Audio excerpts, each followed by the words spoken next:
श्री अकाल। मैं आपका दोस्त मयूर सिंह गौर और आप मेरे साथ देख रहे हैं एक समरी ऐसे भी। तो आज हम डिस्कस करने वाले हैं इस बुक के बारे में जिससे भी नामदेव राव जादव द्वारा लिखित गई है यह बुक का नाम है गनिमी कावा कि दुश्मन को कम संख्यक सेनाबल या कम युक्त हथियार या बुद्धि से किस प्रकार हराया जाए और दुश्मन पर विजय प्राप्त की जाए। तो हम शुरू करते हैं। और यह किताब में जो दिए गए उल्लेख है यह कहीं ना कहीं थोड़े बहुत या ज्यादातर इसका चाणक्य नीति के भी संदर्भों में मिलते जुलते ही आता है। तो इस वार की सबसे पहले शुरुआत ही छत्रपति शिवाजी महाराज ने की थी। इस गनिमी कावा टेक्निक के द्वारा वो शत्रुओं को बड़ा सा बड़ा शत्रु अगर उन पर अटैक करता था तो उन्हें हराने की ये काबिलियत रखते थे।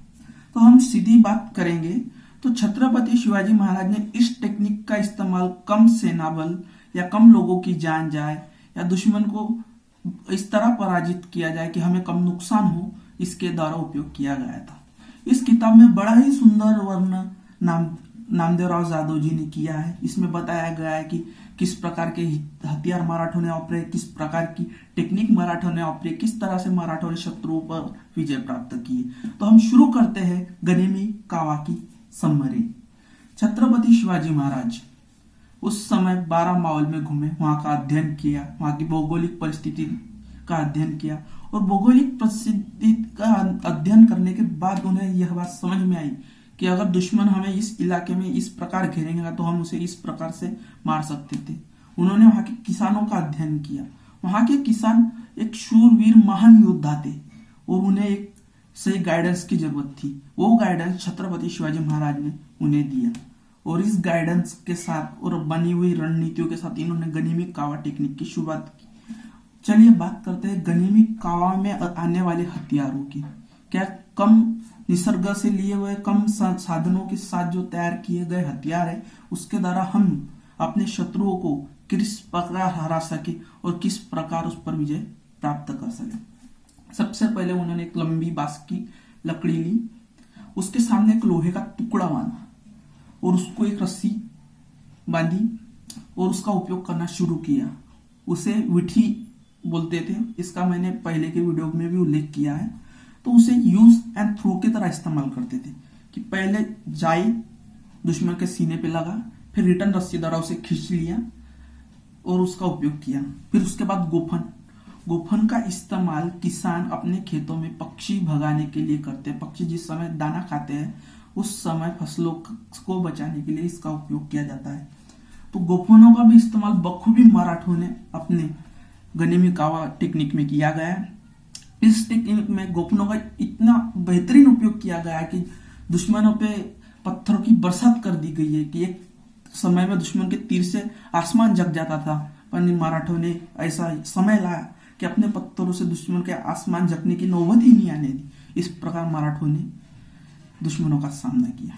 फिर उसके बाद तलवार की बात आई तो हमारे इंडियन शताब्दी अगर देखी जाए, राजपूत काल देखा जाए, जाट काल देखा जाए, सिख काल देखा जाए या हर काल देखा जाए तो उसमें तलवार ऐसी बागी हुई होती थी, तिरछी होती थी और तिरछी तलवार का उपयोग किया जाता था और सामने लोहे की मुठ होती थी, उसका उपयोग किया जाता था। पर यहाँ छत्रपति शिवाजी महाराज ने पूरा कॉन्सेप्ट ही चेंज कर दिया।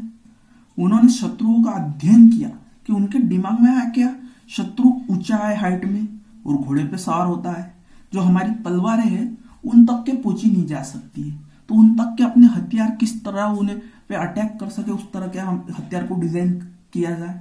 तो पहली बार तलवारों का साइज बड़ा किया गया था और इस बड़े तलवार के साइज के द्वारा दुश्मनों पे अटैक करना शुरू किया। और जो तलवार की मुठ थी वहां एक गार्ड लगाया गया कि जिस तरह से दुश्मन की अगर तलवारें चले तो हमारा हाथ सुरक्षित रह सके। उसके नीचे मखमल की एक मुठ बनाई गई कि अगर लड़ते लड़ते भी अगर योद्धा को पसीना आ रहा है तो उसका पसीना सूख जा सके। फिर उसके बाद सेकंड बात ये रखी कि दुश्मन को कंफ्यूज करना है, बतानी है दूसरी टेक्निक और अटैक करनी है दूसरी टेक्निक। और इसी कंफ्यूजन के साथ कई बार कई बड़े बड़े योद्धाओं को छत्रपति शिवाजी महाराज ने हराया। एक बार एक सरदार छत्रपति शिवाजी महाराज पे लाखों की फौज लेकर अटैक करने आया।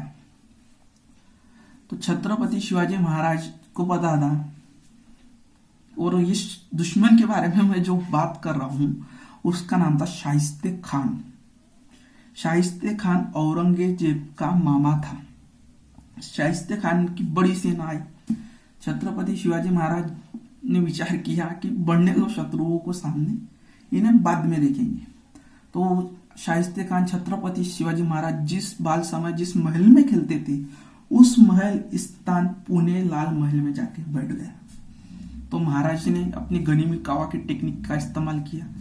शादी के बारातियों का भेष बनकर वह पुणे के लाल महल में गुप्त रूप से घुसे, और सामने की चर्चा हम सबको पता है कि उन्होंने किस प्रकार शत्रुओं का सामना किया। इसी गनीमी कावा टेक्निक का इस्तेमाल कर विश्व में पहली बार पहला योद्धा पहले समय कम सेना बल के साथ शत्रुओं के घर में घुस के अपनी सर्जिकल स्ट्राइक पूरी की और दुश्मन के बोट काट दिए और यहाँ से सही सलामत निकले। और इस मुहिम में छत्रपति शिवाजी महाराज का एक भी योद्धा मारा नहीं गया।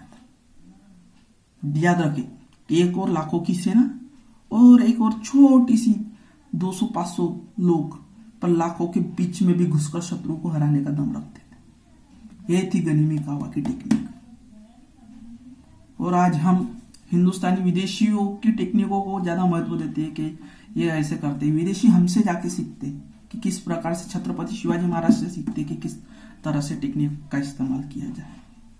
और गनीमी कावा की और अगर बात की जाए तो गनीमी कावा में ऐसी कई प्रकार की टेक्निकों का उल्लेख किया गया है। एक बार छत्रपति शिवाजी महाराज के ऊपर एक सरदार अपनी हजारों की सेना लेकर अटैक किया। तो छत्रपति शिवाजी महाराज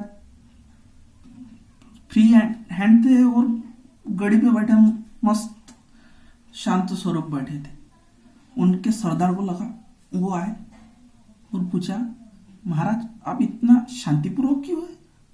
वो सामने दुश्मन हजारों की फौज लेके आ रहा है। महाराज ने बोला, देख लेंगे, आने दो, आ रहे आने दो। वो गढ़ के पायथाशी पहुंच गया, यानी इसे मराठी में बोल रहा हूं, वो गढ़ के नीचे तक के पहुंच गया। अब गढ़ के नीचे पहुंचा तो वो महाराज को बोल रहे कि महाराज यहां तक क्या आ गए, आने दो। और शत्रुओं को आने दिया और फिर गनीमी के गावा के ऐसे फटके दिए गए कि दुश्मन को पीछे लौटना पड़ा। यह थी गनीमी कावा की टेक्निक कि शत्रु को इस प्रकार उत्साहित होने दो कि वो आपके ऊपर आक्रमण करे और 100% श्योर हो जाए कि वो आपको हरा सके, तब जाके उस पर ऐसा धावा बोलो कि उसकी तितर बितर हो जाए। वो छत्रपति शिवाजी महाराज के द्वारा ऐसे कई किए गए दाव किए रिकॉर्ड इस बुक में है।